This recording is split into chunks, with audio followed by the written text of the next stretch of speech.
I'm Mellisa Smith. I'm Spencer Ziegler, and welcome to Data Lit, podcast for educators by educators.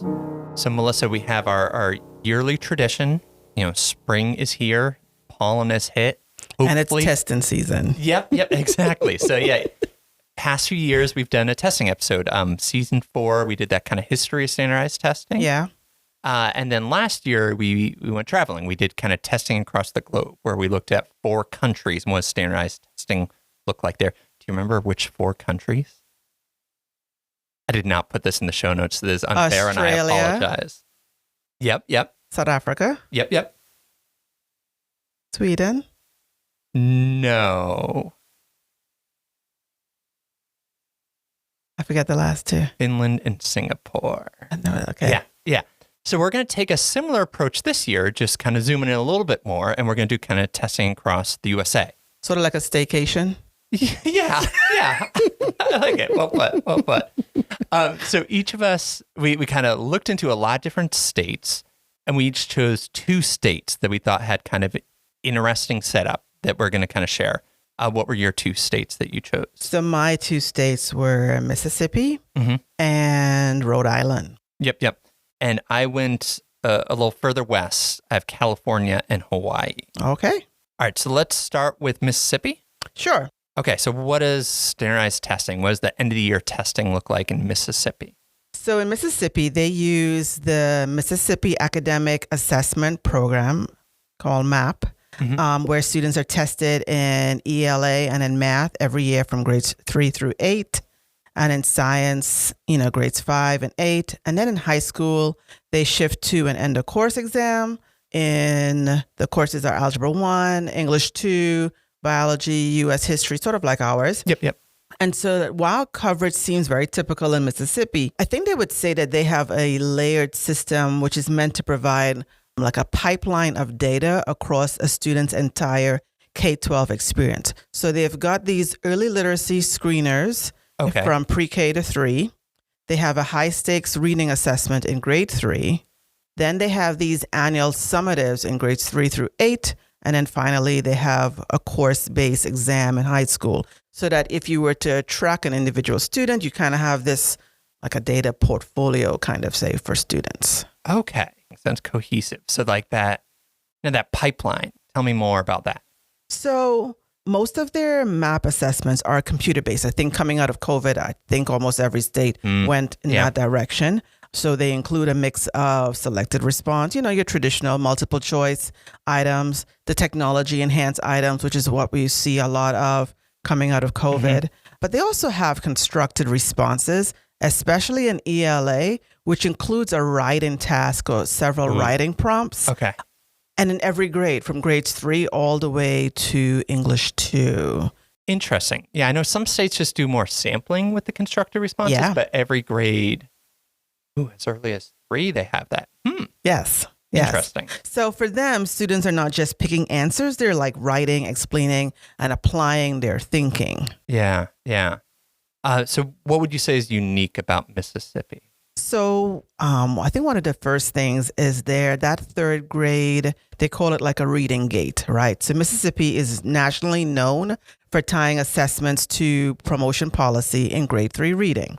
So students have to demonstrate reading proficiency to move on to the 4th grade. So if they're not proficient, there's intervention, there's summer school, and then, possible retention. Interesting. Mississippi sort of attributes its dramatic rise from the 49th place in 2013 to the top 10 in 4th grade reading by 2024 to the 2013 Literacy-Based Promotion Act, which emphasizes science-based reading, instruction, intensive teacher training, and hiring specialized literacy coaches. I think this is an example of how a state can use assessments to drive instruction and intervention. Yeah, that's interesting. So for this episode, we're looking at that kind of end of the year standardized test. But what I'm hearing is that doesn't exist in a vacuum in Mississippi. No. It's part of this broader system. Yeah. Yeah, I mean they're known as it's called the Mississippi Miracle, right? To go from the bottom to the top. Yeah. And it's interesting, I think almost every state, how they think about retention. I know for a lot of states that third grade year is a very pivotal year, but for them to be like, no, we're going to dive deep into this 1 year, and it's really important that you have the foundation in order to move on. Yeah, that learning to read to reading to learn kind of transition. I think the second thing I thought it was interesting is in their accountability system, it factors in the progress of the lowest performing 25%. So specifically, not like that's baked into the other metrics, but that's kind of pulled out as a... So whereas, and they have the other, year-to-year improvements, they're looking at some things like career readiness. I thought that was kind of interesting. So how this works is the lowest 25% or the bottom quartile is identified for each school by ranking all students based on their prior year's state tests on the map in English language arts and in math. Now, growth in that state is defined a little bit differently. It's defined as moving up at least one performance level, either from basic to passing, or if you're already proficient, maintaining that proficient or advanced level. According to the state's website, this model forces schools to move beyond just focusing on the students near that passing line, sometimes referred to as the bubble kids, and instead ensuring that the lowest performing students are continuing to make 1 year's progress in 1 year's time. Yeah. Okay, what do you want to learn more about Mississippi? I was pleasantly surprised that they continue to have that writing component. I mean, in North Carolina, we used to have it. Not in every grade, it was a sample. And I know one of the things I once heard is that cost of doing that was one of the reasons why we sort of let it go. And so what I would love to learn more is what would they say has been the impact of keeping that writing component on their progress from going from the bottom in literacy to be now in the top 10. I'd be curious to hear. Knowing what I hear ELA teachers say about the importance of writing, I would love to hear what they see. And is that why they have kept it? Yeah. There's this, a little spoiler for the next few states, but this is kind of a recurring theme, this use of an essay or performance as something that needs to be theoretically manually graded. So yeah, I'm curious to learn more about just the logistics and cost and that part of each of these. Of course. And one of the things I know that I thought was important to note is that they don't have two separate scores, right? So even though like one of their ELA sessions is around the multiple choice, and then the other one is around the writing task, students get one score. Oh, so they incorporate it all into everything. Yeah, that's an interesting one. I want to know more about the reporting. Don't ask me follow-up questions about reporting for my states then. Okay. All right. So let's move on. What did you find in California? So California has their system is called the California Assessment of Student Performance and Progress System. So system there being kind of the key word. So I'm going to chat about that end of the year summative, but kind of like what you were saying with Mississippi, the idea, at least on paper, is that it's part of this comprehensive balanced assessment system. Correct. So for them, they're one of a number of different states that's using this smarter balance system. Okay. And so we'll chat about their summative, but again, they also have these interim assessments that's meant to kind of inform and prepare teachers and students for it. So it's part of a broader kind of approach to assessments. Okay. But the smarter balance, when it comes to that, end of the year, that's where smarter balance comes in. And we're looking at, not so dissimilar to what you said with Mississippi or what we do in North Carolina, grades 3 through 8 for ELA and math. And then grade 11 is how they hit that kind of high school kind of element. Okay. So by and large, there's all students, exceptions for alternative assessments, certain multi-language learners, but by and large, all students are kind of taking these. And this has 2 sections for this. Now, they recommend separate days to kind of separate this. And both these are kind of being based off of the Common Core standards. So the first one is the computer adaptive section, which is about, like what you said, that post-COVID world, what we can expect, that selective response. It does have some small extended responses here. There are tables, there's some of those technology enhanced, fill in for math as graphing, those kind of things. But for ELA, you also have the separate performance tasks, looking at skills kind of cutting across, whereas the the computer adaptive section is mostly like one standard at a time. The performance task is meant to be multiple standards.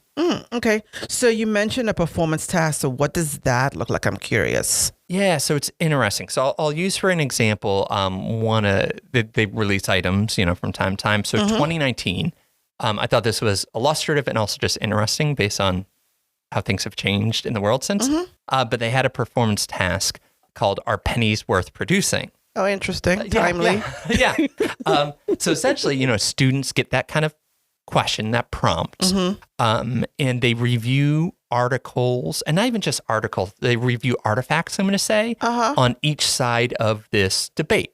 So some stuff saying like, yes, here's why we should keep producing pennies. Some stuff that says like, no, here's why we should not. And then, so this was an argumentative essay, and they have to, take a stand and back it up with evidence. You have a rubric that's used for there with kind of 3 sections. The first being kind of organization and purpose, the second being evidence, elaboration, the third being convention. So that's kind of an example. That's argumentative. There's also some explanatory, informational, narrative, opinion. So there's different forms, but the rubric is kind of the same. So it is a writing task. Right. But yeah, that's their performance task. Okay. So you mentioned Smarter Balanced. What other states are using the Smarter Balance? Yeah, there's a bunch. So according to their website, and this changes from time to time, so plus or minus. But you got Connecticut, Delaware, DC, Idaho, Indiana, Michigan, Nevada, Oregon, South Dakota, Washington, U.S. Virgin Islands, and then, as we'll talk about later, Hawaii. So you have this kind of collection of states that are all taking a similar kind of assessment. Sometimes states put their spin on it, but by and large, you have this kind of common assessments with common data for comparison's sake. Okay. So you gave us information about ELA and math. Are there other subjects? Yeah. So also similar to what we've talked about, you have a science test. Okay. So the California science test, and similar grades 5, 8, and then once in high school. So similar to our approach here, which was kind of interesting. Dissimilar. So you got 2 sections. So this kind of aligns it with their ELA and math. The standard items, selected response graphs, those kind of things. But then a performance task that's meant to kind of mimic that. Similar to, ELA, where it's kind of a writing task. It's not necessarily, sometimes when we talk about performance tasks, we talk about these really hands-on experiential, but, logistics, that gets tricky in a statewide kind of summative. Okay. So they have a performance task in science as well. Just curious. Was there one in math? No, you have some like extend response, I guess I'll categorize it to kind of show their processing, but not like a full-blown performance test like we would think of Interesting. It. Yeah. So that's really interesting. So what do you want to learn more about when it comes to California? Yeah, so I want to zoom out a little and learn more about that whole consortium kind of approach with Smarter Balance, and also a different version. It's a little more complicated about Park, but that idea, which kind of comes back to Common Core and some of those kind of things, that what does that look like when you have multiple states doing similar things? What is the reporting consist of? What is the interactions between states? Yes. How does that benefit them? Because that's not something that we can do in North Carolina. So I'd be curious just what that consists of. Yeah, fascinating. Okay, next state. Tell me about Rhode Island. All right. So the Rhode Island system is built around a few key assessments. Theirs is called the Rhode Island Comprehensive Assessment System. I think it's RECAS, for English language arts and math in the typical grades 3 through 8. They have a science assessment. They're using the next gen science assessment, and that's in grades 5, 8, and 11. And then in high school, to look at, college readiness, they have the PSAT in grade 10 and the SAT in grade 11 that they require all students to take. So they pay for and require all students to take. So not one or the other. You're getting kind of back-to-back years. Yes. Interesting. Yeah. So what do the assessments actually look like in practice then? So, similar structure to a lot of states, annual testing in middle grades and college readiness assessments in high school. So they have a state-developed system, that's the RECAS. They have national assessments, which is the SAT and the PSAT. And then they have specialized assessments for multilingual learners and for students with disabilities. So again, very similar to what a lot of states Yeah. are doing. You know, their assessments moving out of COVID, they're computer based. They include multiple choice, the technology enhanced Yep. items. And they also have open response items like essays and narratives in ELA. So again, this is another one of those states that is trying to incorporate for their ELA test. And again, in North Carolina, we have a reading test, but for their English language arts test, a writing component. And then another thing too that I found that was interesting is that they tend to release the actual test questions every year so teachers and families can see what's expected. Some test questions? Nope. So they're releasing the real test item. Oh, the entire test. Interesting. Yep. So that's a big deal. And I think it's because Rhode Island is really vested in increasing transparency and helping their educators align instruction more clearly to what's expected. You know, here in North Carolina, we also produce the release tests after a new standards adoption. Right. But for ELA, sometimes what happens is we seldom get to see the reading passages themselves due to copyright protection. So I think it's very interesting. I would think it'd be expensive to keep releasing and producing items because every then you year. can't But replicate again, anything. Yeah. you can't say that you are interested in, you know, being transparent if you're not providing the mechanism to do so. Yeah, and I remember when we did that data governance series, I don't know, a few seasons back, that was something that stood out with Rhode Island. With some of the reporting, like a lot of their dashboards, some of those kind of things, transparency seemed to be a key value for them. Yeah. Yeah. So what makes Rhode Island stand out then? So similar to what you said, Rhode Island invest heavily in reporting and data access. So they have a public assessment data portal, similar to a lot of, you know, states, but it also includes item analysis data from the most recent tests. So you can go in and for any school, any district, you can see performance on each of the questions on the assessment. You being anyone, not just like Public. teachers behind like a login or something like Correct. that. Now, for me in the public, I don't get to see the test of itself. So I'm seeing item performance. Okay. But I guess if I dive deeper, I can then tie what that assessment looked like to the performance item by item. And I thought it was interesting that that's something that they were willing to sort of share publicly. Yeah. Yeah. And even if, because I'm trying to think how parents might use it, but just the act of being transparent with it, I think can be helpful for breaking down some of the misconceptions about these things being the secretive black box, yes, you know? yes. It's, The other thing too, educators also get student level data through a very secure portal with both aggregate details and student level details. So when I looked at it, and again, I don't get to see the portal of itself, but based on the video that they have for teachers and educators to help them when they're going through the portal, it's the kind of information that we would share with like a building administrator. Okay. It was interesting to see that teachers are getting that level. So right, if they want to know the performance of different student groups in their school, growth metrics, they're actually getting all of that information. So they don't have to rely on a principal to give them that information. The portal is set up where teachers get that information directly to themselves. cool. And then finally, families receive detailed individual score reports in multiple languages about their students. And again, that individual, how students are doing, not just overall, but they're also getting to see item by item how their students did. I think the second thing that I thought was interesting about Rhode Island is that notion about transparency and interpretation. So I noticed that they give the practice tests, right? So you can see the test every year. You're getting the paper version of the test, but you're also getting to experience what the computer online version of the test is, including like any sort of highlighters, line readers. You're getting to experience it exactly how the student would experience it. All of the score reports came with detailed videos. And then again, there's a lot of resources for families to be able to understand the result that they're getting. Anything from letters for principals that they can use to send home to like detailed videos about this is exactly what everything means on the reports that you're getting. Okay.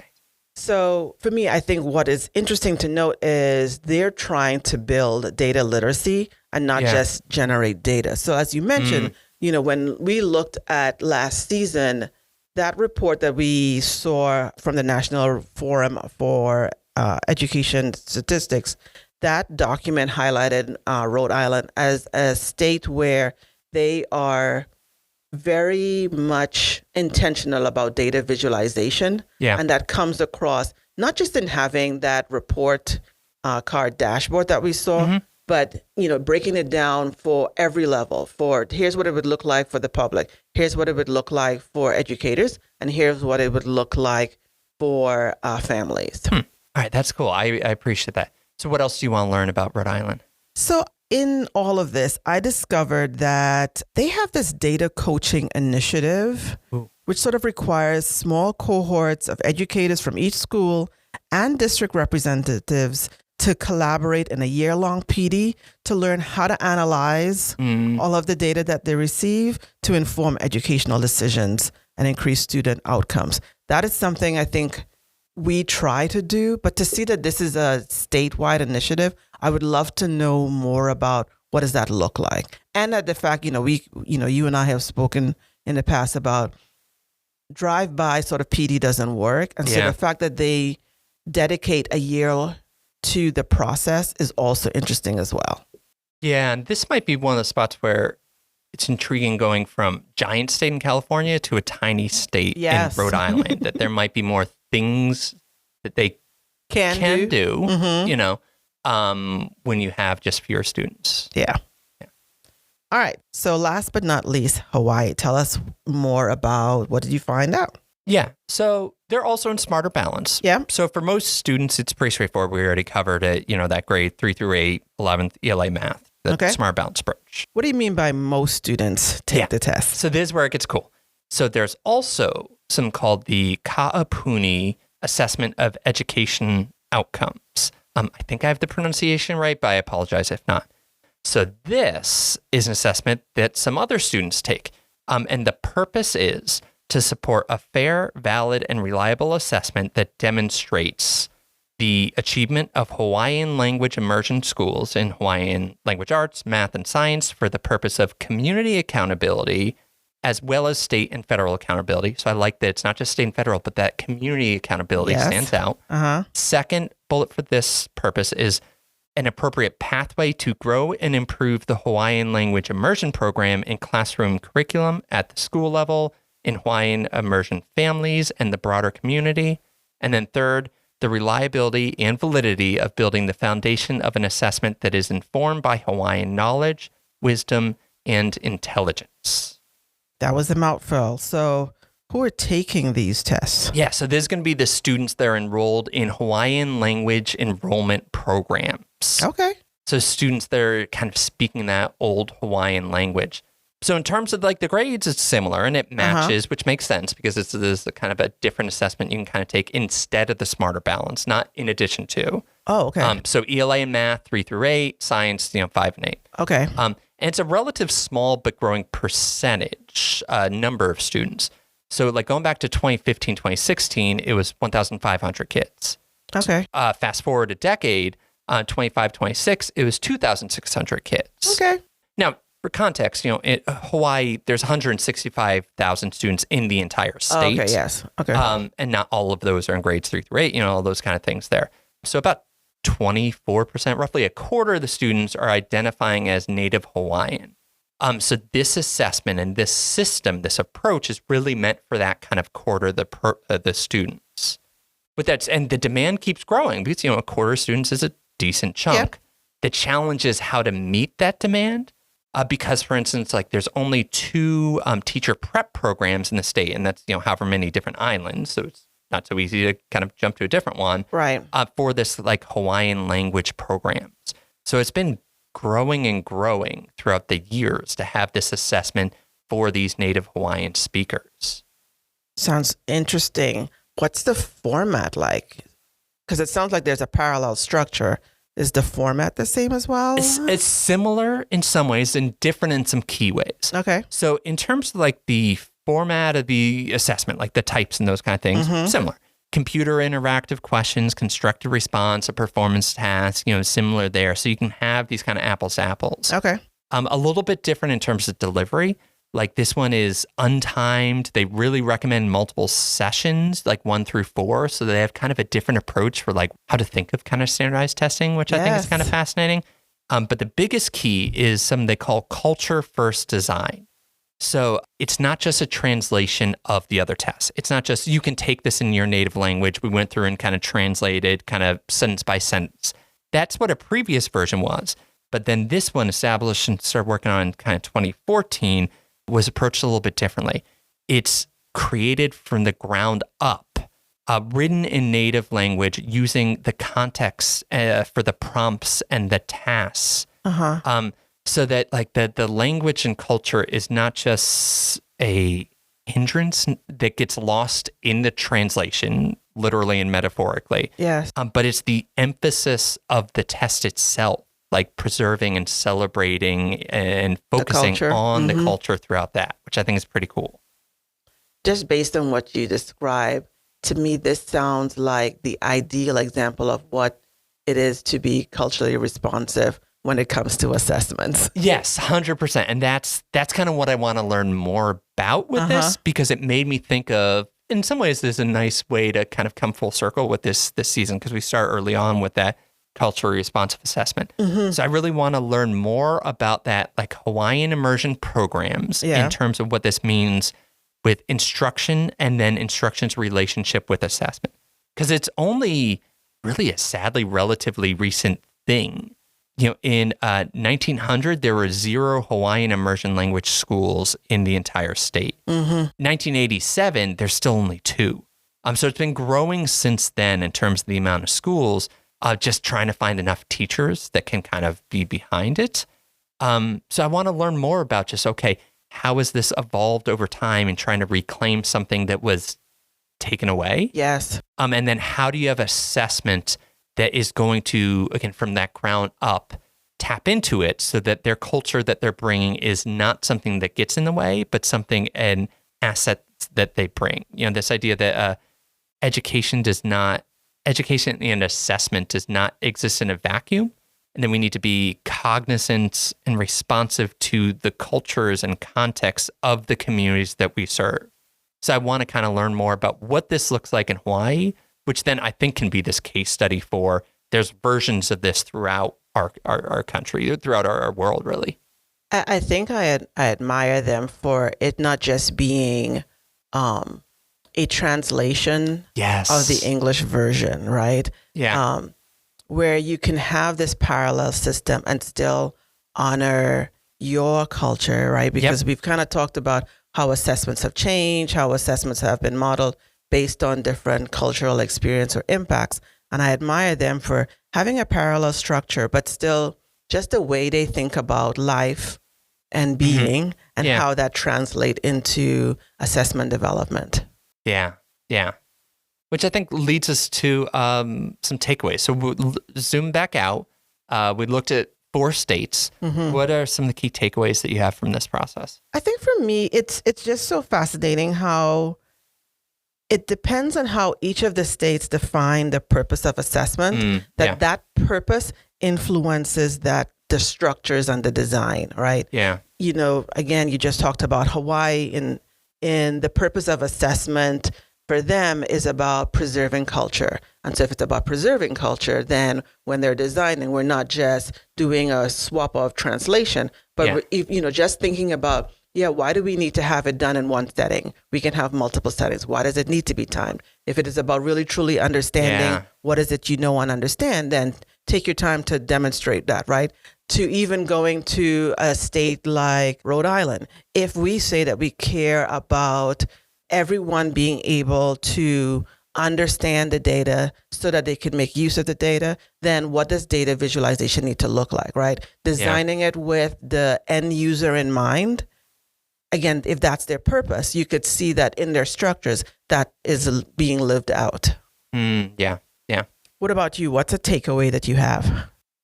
Yeah, for me, and this really had a different answer in my notes, but just through the conversation, I think is the idea of the assessment system. that has to be part of this cohesive, larger approach. Yeah. In terms of like instruction, like with Mississippi and some of that kind of, science of reading and some of those kind of pieces there. And in terms of like culture, how, Hawaii is thinking about just our students' culture as something that should be a benefit, not a detriment when we're trying to figure out reliability and validity, those kind of things there. In terms of like matching the instruction with the use of performance tasks, how do you do that? And then on the back end, going to like what you said with Rhode Island in terms of how we communicate the results there. Can't just have the standardized assessments as its own little thing that only comes into play like that one week. It needs to be in communication with all the curriculum, instruction, and community around it for it to really work.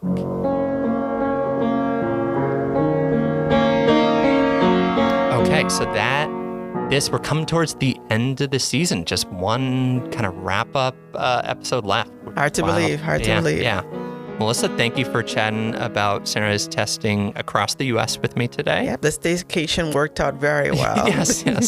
Thank you to Green Hope High School's Lukas Brandon for the wonderful theme music. And listeners, thank you to you. You can, if you have any questions, you can contact us at datalit@wcpss.net. Let us know any topics you'd like us to tackle for next season. Our website is in the show notes if you want to kind of learn more about any of these topics or the previous episodes that we referenced. We appreciate you tuning in, and we'll catch you next time. Bye.